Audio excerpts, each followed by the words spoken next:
ఓం శ్రీమాత్రే నమః. అందరికీ నమస్కారం. నేను మీ ఫణి శర్మ, రామేశ్వరపు శ్రీ గాయత్రి జ్యోతిషాలయం. ఈ రోజున మనము శరన్నవరాత్రులలో రెండవ రోజైనటువంటి 4వ తారీఖు అక్టోబర్ నెల 4వ తారీఖు శుక్రవారం రోజున రెండవ రోజు అమ్మవారి స్వరూపంలో గాయత్రి స్వరూపంగా అమ్మవారిని రెండవ రోజున ఆరాధన చేస్తూ ఉన్నాం. మరి ఈ గాయత్రీదేవి యొక్క తత్వం ఏమిటి అని మనము చూసినట్లయితే, గాయత్రీదేవి యొక్క ధ్యాన శ్లోకాన్ని మనం చూసుకున్నట్లయితే,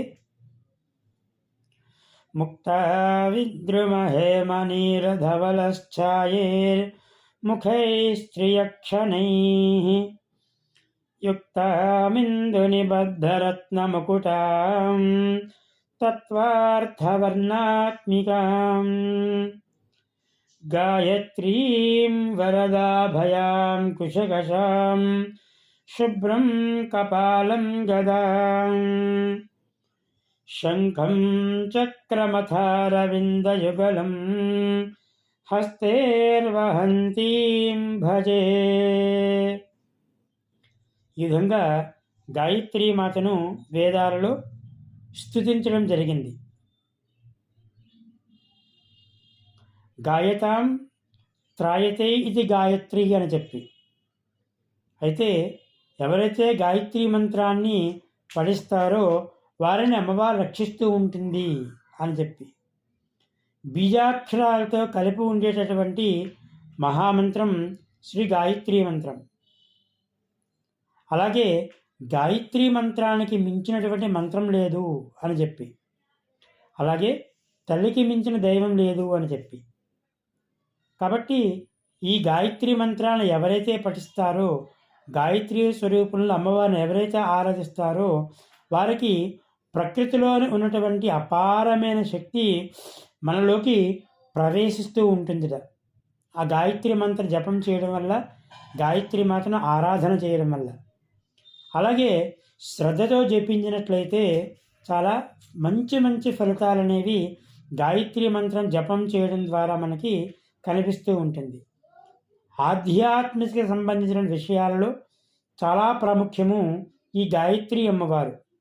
అలాగే ఎవరైతే ఈ గాయత్రి మంత్రాన్ని జపిస్తూ ఉంటారో, అనుష్ఠానం చేస్తూ ఉంటారో వారికి చాలా వర్చస్సు, తేజస్సు అనేది కలుగుతూ ఉంటుంది గాయత్రి అమ్మవారి యొక్క అనుగ్రహం వల్ల.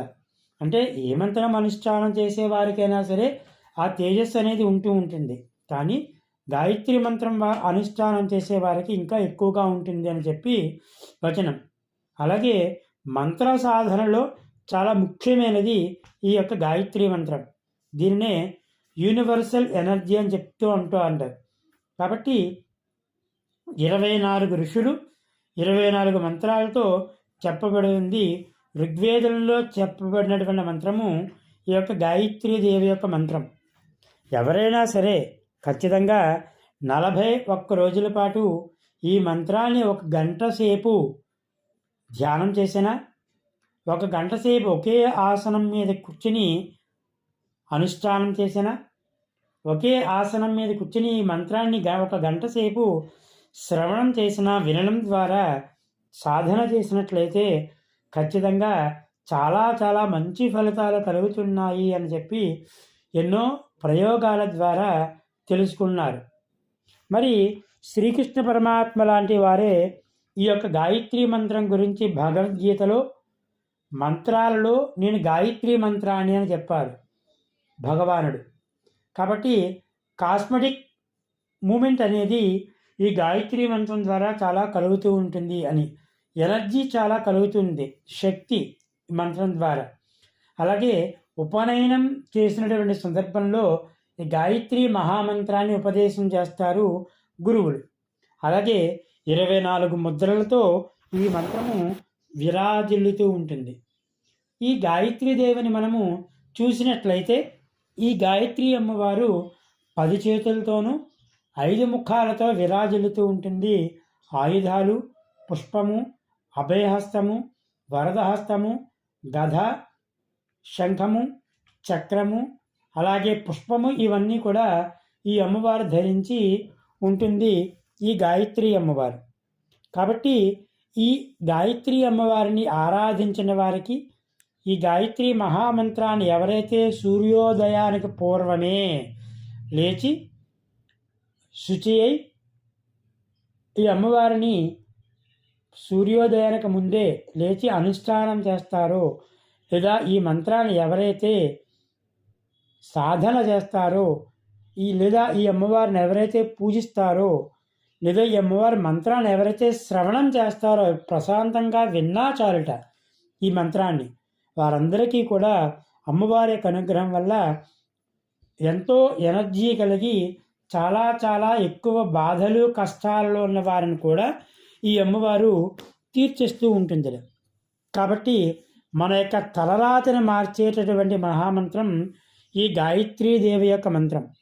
కాబట్టి ఈ శరన్నవరాత్రుల్లో 2వ రోజు శుక్రవారం రోజున ఈ గాయత్రీ స్వరూపంలో అమ్మవారిని ఆరాధించిన వారికి గాయత్రీదేవి యొక్క అనుగ్రహం కలిగి సుఖము, సంతోషము, ఆనందము, సౌభాగ్యము, అలాగే కాస్మెటిక్ ఎనర్జీ అంతా కూడా కలిగి ఆనందంగా ఉంటారు అని చెప్పి